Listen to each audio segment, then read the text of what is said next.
الحمد لله نحمده ونستعينه ونستغفره ونعوذ بالله من شرور أنفسنا ومن سيئات أعمالنا من يهد الله فلا مضل له ومن يضلل فلا هادي له وأشهد أن لا إله إلا الله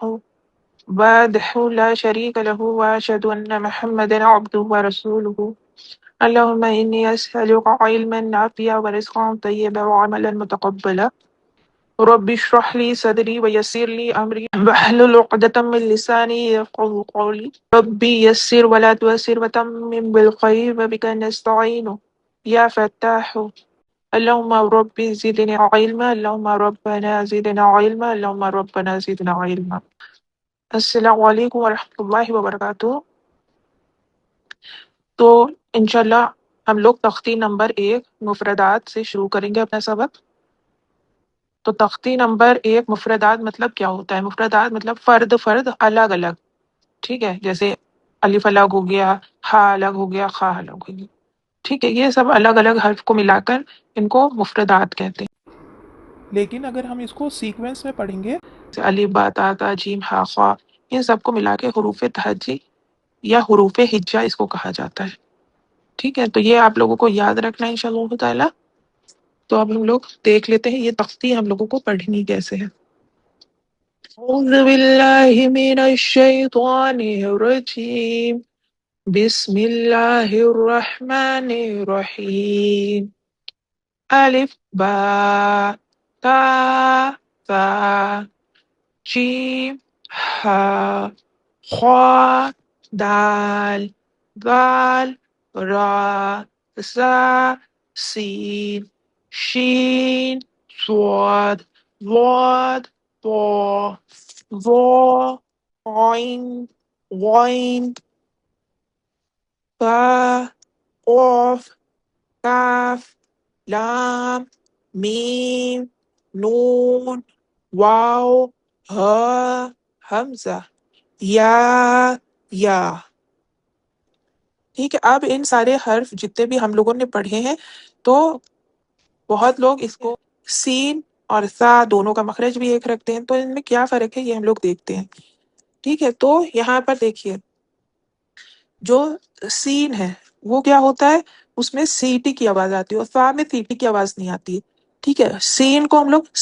ایسے جب پڑھیں گے تو ایسے آپ کی سیٹی کی آواز آئے گی، سین سین، اور سا پڑھیں گے سا سا، اس میں نرمی سے ادا کرنا ہوتا ہے، کوئی سیٹی کی آواز نہیں، سا سا زا زا زا آپ کو دکھائی دے رہا ہے یہاں پر، یہ دیکھیے یہ زا ہے، یہ زا کو ہم لوگ کیسے پڑھیں گے، اس زا کو ہم لوگ پڑھیں گے سیٹی کے ساتھ، زا، زبان کو نیچے جو آپ کی زبان کی نوک ہے نیچے کے 2 دانتوں کی جڑوں میں لگیں گے، زا زا زا۔ لیکن یہ جو زال ہے اس کو پڑھتے وقت کیسے پڑھیں گے، زال، آپ کی جو نوک ہے زبان کی وہ اوپر کی طرف لگے گی اور سیٹی نہیں آئے گی، بالکل نرمی سے، دال دال دال، ٹھیک ہے۔ اب یہ دیکھیے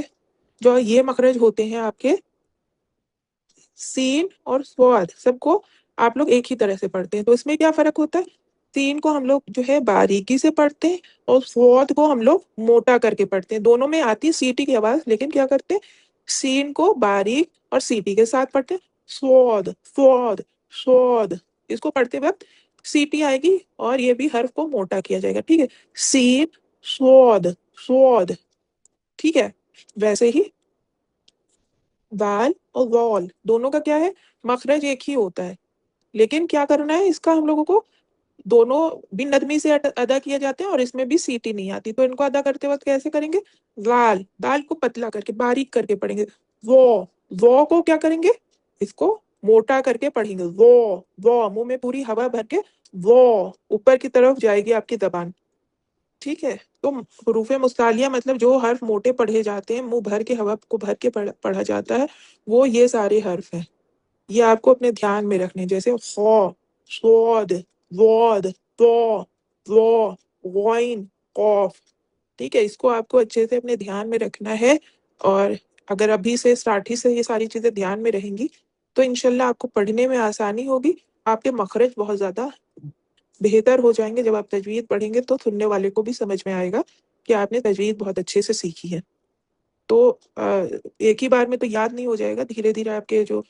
سبق سنیں گی ٹیچرز وہ آپ کو بتاتی رہیں گی، ٹوکتی رہیں گی، اور انشاءاللہ تعالی آپ کے مخرج دھیرے دھیرے صحیح ہو جائیں گے۔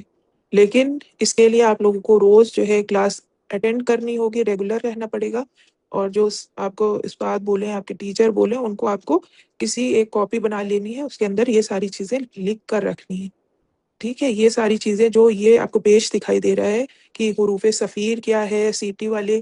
اور حروف لسویہ کیا ہے، نرمی سے ادا کرنے والے حرف، اور یہ مستعلیہ، یہ 3 چیزیں آپ اپنی کاپی میں بنا کر لکھ لیں۔ جب بھی آپ یہ حرف پڑھیں، اس حرف پر آپ کا سبق آئے تو آپ کو پتا ہو کہ یہاں پر سیٹی سے پڑھنا ہے، اس کو نرمی سے پڑھنا ہے بغیر سیٹی کا، اور اس کو موٹا کر کے پڑھنا ہے، ٹھیک ہے؟ تو امید کرتی ہوں کہ آپ سب لوگ اس چیز کو اپنے دھیان میں رکھیں گے، اچھے سے اپنے ذہن میں رکھ کر اس کو یاد کریں گے، ٹھیک ہے؟ چلیے پھر میٹنگ اینڈ کرتے ہیں، اور انشاءاللہ تعالیٰ